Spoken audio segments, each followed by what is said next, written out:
Hello everyone, welcome to the next training session tutorial video. And in this session we are going to have a look at Java 8 optional. This is not part 3, this is part 4. And I have my neighbor playing saxophone. So we may have some background noise at times. Let's see if it becomes too disturbing or if we can continue with the session. So what we would have a look at this session is optional and some of the Selenium WebDriver operations. And well, optional is not optional. We have to learn optional. And we would see why we need optional because there are instances when we come across with null pointer exceptions and how to deal with this. We would see optional is actually a type of object which may or may not contain null values. Some like to say this as it may contain empty values. And I would show you where we actually have already used optional in past sessions, and then we would see creating optional using different ways like using off nullable, or all or else methods available from optional. So let's see where we have seen optional in past. Actually, we saw optional while working with list examples class, which is available right here. Yes, so when we were filtering a stream of list which has a couple of numbers, we filtered it on numbers greater than 4 and the even numbers, and then we did something called find first. And this find first is actually a method available on stream API which returns an optional, which you can see on the method definition here. So we had already used optional in past, and today we are going to look into more details. And what we had done after finding the first element, we used get method to get the corresponding optional integer value. But as you can see, I have written here that this is not how we should get value from optional, because optional may contain empty or null values, and we should first perform a check to find out whether optional has a value or not. So you see the highlight which we have from IntelliJ here. It says that we are using optional.get without is present, and this is not right. So let's see how we can make it correct. Let's start with optional examples, but before optional examples, let's see what kind of errors we usually encounter when we don't use optional. So let's see first one, null pointer exception. So I have one variable here called data, which is null, and if I run this method, well, we all know we are going to have null pointer exception. So let's run it for sake of it.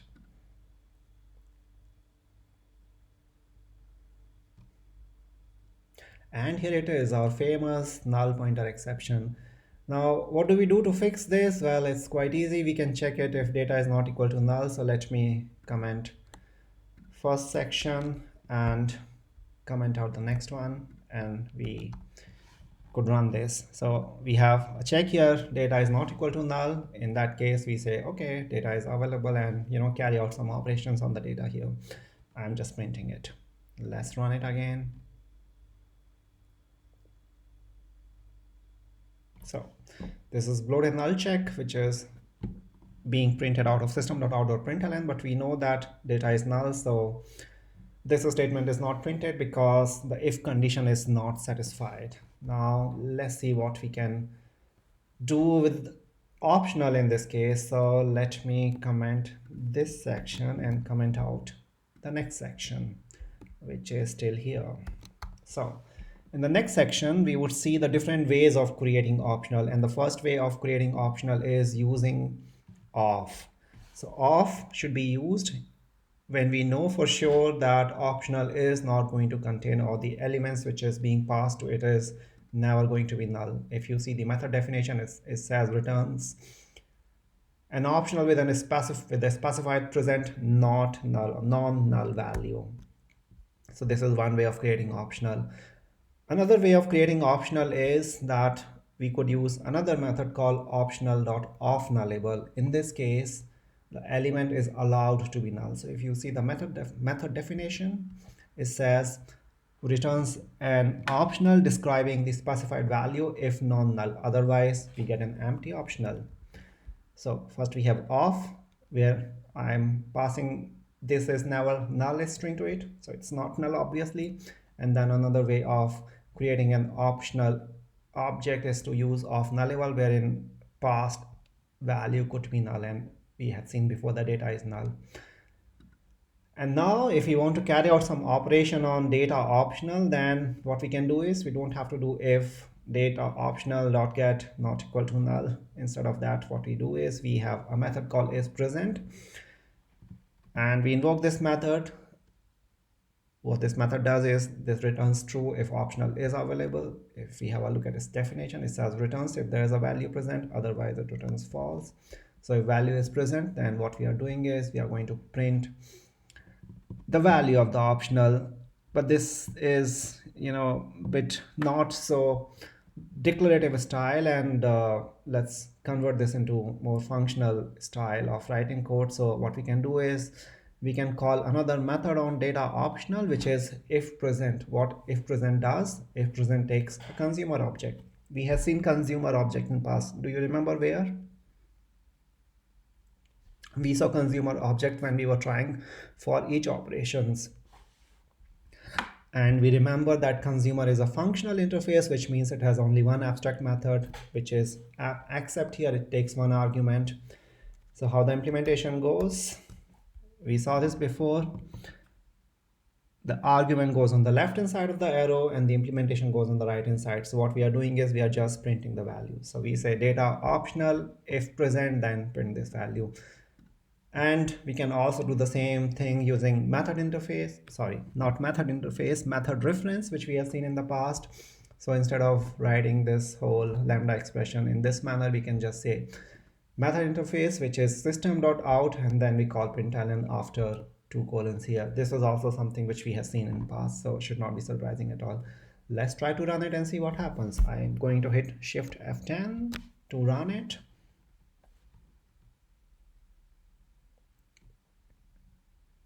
Yep.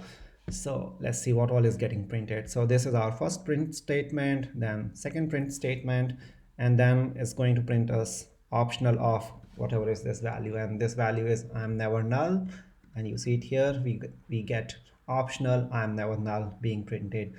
Then we have control come here, wherein we are instantiating optional using off nullable, and we know here that data is actually null, so if present will return false, and then nothing is being printed here. But did you notice that we do not have any null pointer exception being thrown? And well, sorry, that was not there. That would be on the next set of statement, actually, as well as here, because if element is not present, then the condition is not satisfied. And then we have next statement, wherein if present, then print the value, but we know that element is null here as well, and the last time as well element is null, so it is not printed.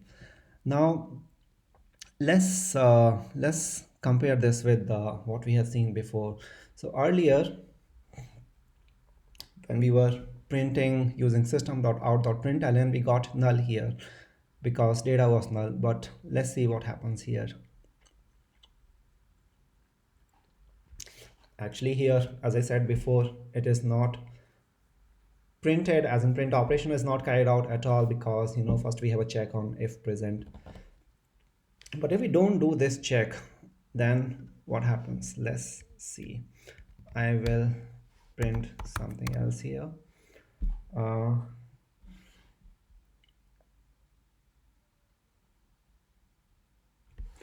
And I would take data optional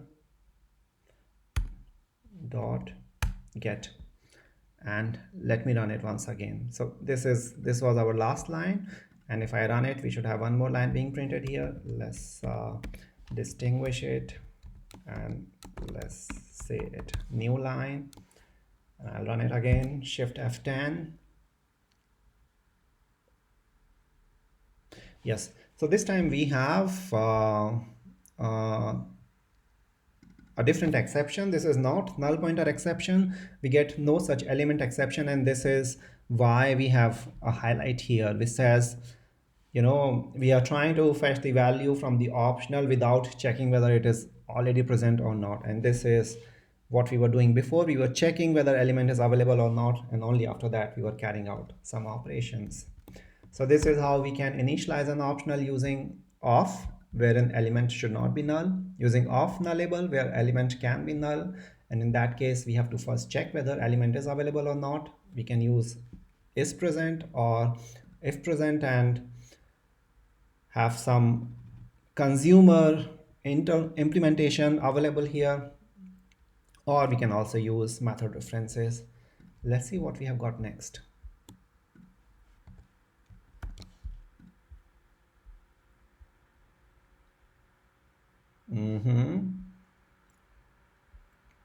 So this is our next set of statement, and we are using again if present here, but we are doing some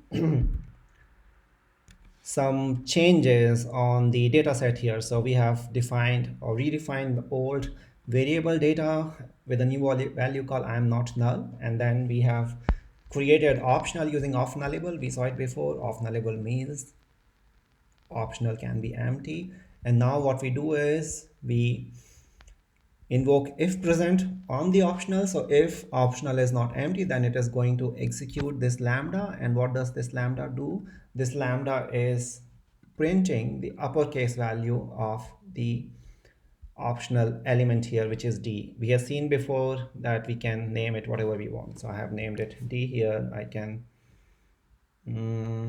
also name it something else. It's not able to rename this here, so let's try it here. Yes, so I can name it whatever I want. I can name it D1, for example. It doesn't make any difference. So if I run this piece of code, we would have data being converted, as in, well, strings are not mutable, so a new string would be created which would be in uppercase letters. So shift F10. You see, I'm not null in caps is being printed. And then let's see next. So what we are doing here is,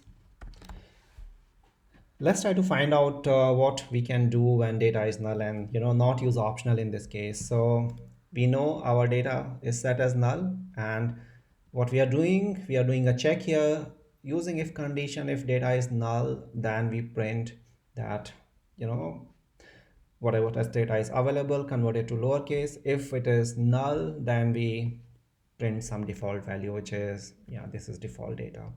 So if I run this now, we would have this is default data printed because we know data is null.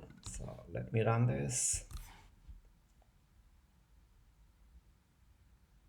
Yep, you see this is default data which is printed here because this condition is not satisfied. So control comes to else block and prints it here. But let's see how we can modify this when we use optional, so that we don't have to use if else condition. So let me comment this and let me comment out the next section. Now the same thing using optional. So what we have here, we have created or instantiated optional using optional dot off nullable. We have passed data here. We know data is null. And now we have invoked a different method on optional, which is known as or else. What or else does is it gives us a default value. It has a provision of a default value if optional is empty, and this is what it says. Returns the value if present, otherwise return other.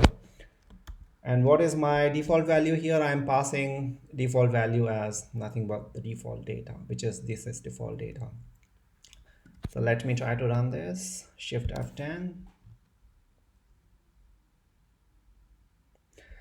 So this is first print statement with optional using or else, and then data is, this is default data, which is default data because data is null. And then as you see here, we don't need any bulky if else conditions if we want to have some default data being considered for our logic in case data is not supplied. Let's change this. Let's change data to not null. So let me just initialize this here with a different value. Let's say no, this is a string. Yep, let me say here it's a new string, and let's run it again. So we right now we have this is default data, and if I run it again, we should get what we should get. We should get new string because now data is not null. So when data is not null, control comes here. It finds out that data optional is not null and just it prints whatever data value was passed. Okay, let me remove this. So that when I commit this piece of code and when you access this using my GitHub account, you're not confused how it is different. By the way, I'm going to commit all of this piece of code on my GitHub account and I will link it to the description of this video. Also, if you're new to Java 8 and Selenium, then please don't start here. I would also link my previous training sessions on the description of the video. Okay, so we saw a couple of operations using optional, how to initialize an optional object, how to get default value from optional, and the checks which we can do using if present or if or is present before really exercising the optional. What next? Next, yeah, as usual, we are going to see some of the WebDriver examples. So let me move to a different class here. And we are going to exercise the usual registration page, and let's see what operations we have here.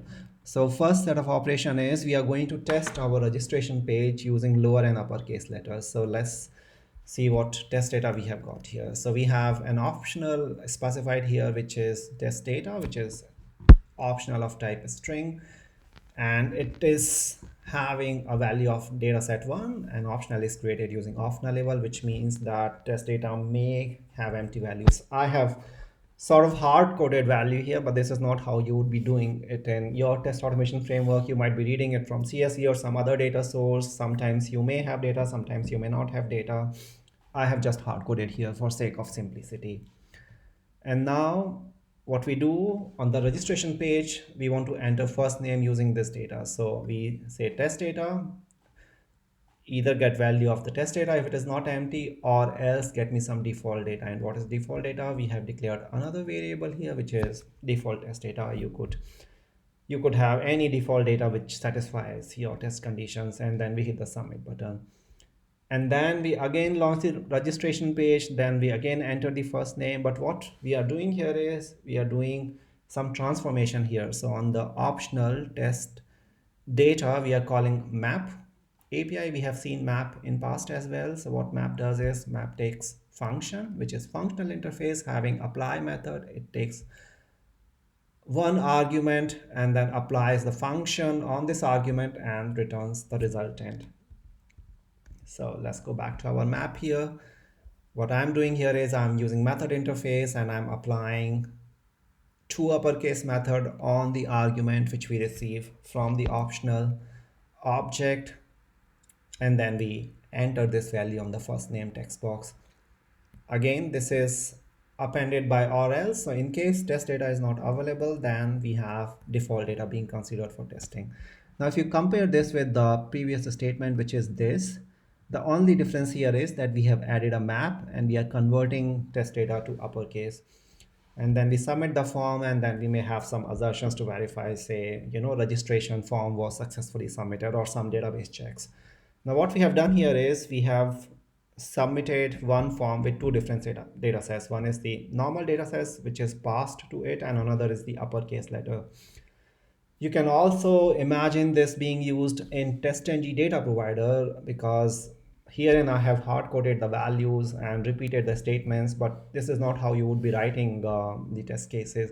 You will not write enter first name again and again. You will write one test method, and then you will define a data provider on TestNG, and then you will externalize all of this test data so that you have different data sets using which you can carry out the testing. And the data set can be using different mechanisms here, and I have used optional. Let's run it, and let's run it in debug mode so we see what is really happening. I need to change the configuration here. And let's start Shift F9.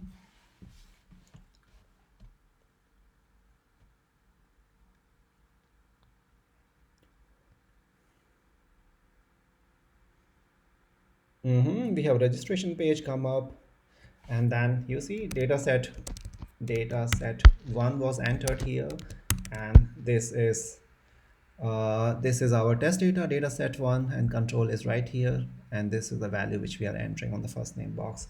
So let me continue with F9. So form is submitted, and then form is launched again, and then first name would be keyed in. This time the first name is the uppercase value of the test data, which is uh, data set 1 again, but in the uppercase. So you see here as data set 1. I will hit F9 to continue the test run. Yep, so test run is over. So this was using different data sets or modifying the data sets to uppercase and exercising the same form to verify whether we have any error when we submit the registration form with different data sets. So let's see what we have next. Next, we are going to have a look at something called what happens when test data value is null. We are building on what we saw in the previous class. And here, what I have done is I have reinitialized the test data with optional dot off nullable, and this time it is null. But this is not how you would be, hard coding null value. You might be reading it from external data source, and sometimes you may have data, sometimes you may not have data. And what you do in this case is when you exercise the data, which is here entering the first name, you use the data which is available. If it is not available, then you take some default data, which is default test data. Next step is also more or less same. We are doing the transformation like we were doing before, but we get the default data here in case test data is not available, and we know that test data is null or optional is empty. So we would end up using default data in both of the conditions. Let us run this. Shift F10.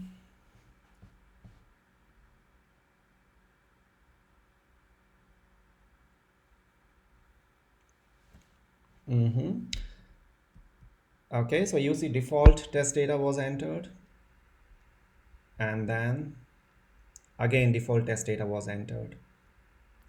So here on both of the conditions or both of the runs, default data was considered for testing and not the test data, because test data is empty, and hence control goes to or else statement. So that's about it in this section. Let's see something more. So next we will see Locale. You may be running your application against different locale like English, French, Japanese, or any other locale, and you may have different data sets being returned depending on the locale. And sometimes you may have a condition that if no locale is specified, then pick up the test data for a default locale, which could be like English. I sometimes end up specifying these locales on test.xml files. Sometimes I pass this from system properties. And what we are doing here is we are entering the first name by fetching the test data for a locale called French. I have hard coded it, but you would be reading it from some external file.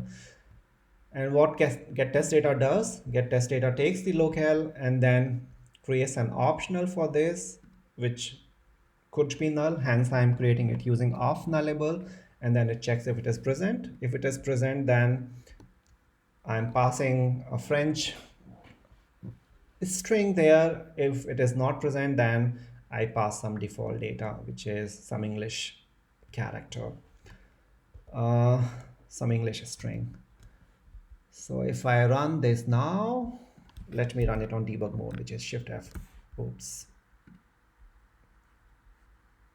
Which is Shift F. Oh, sorry. Which is Shift F9. And then let's see what data is being keyed in. We have registration page, and let me make it small.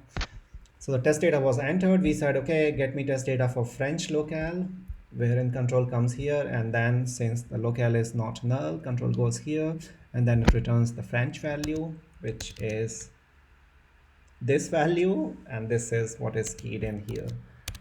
So let me complete the run, F9 and over.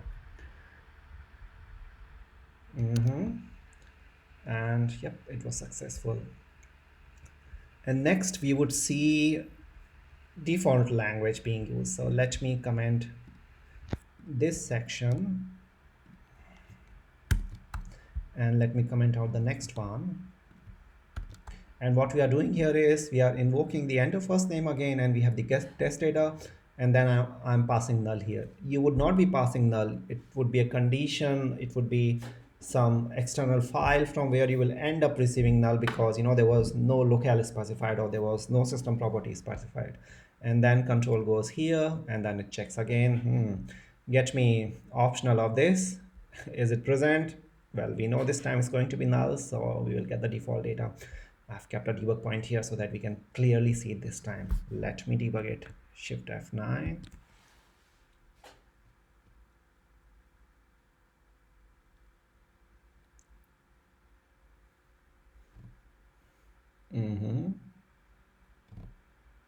And control goes here. You see the locale is null, and if I execute this now, it would say false, which means we would get default data. So let's continue the run. F9. And default data is English data, so we see English characters being keyed in this time. And then we would have submit button hit, and then we can have some assertions on our test to verify what's going on. Now let's see last set of statements, which is this.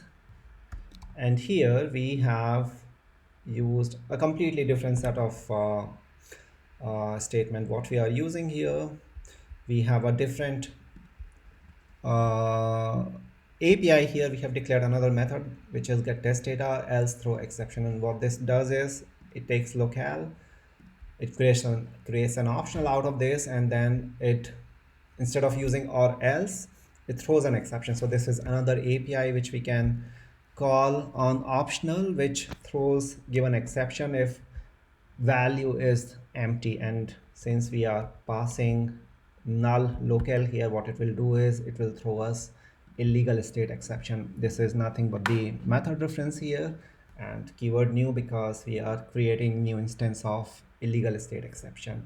So if I run this run these set of lines, then we would have locale null passed here, control goes here, and eventually null illegal state exception. Let me run it.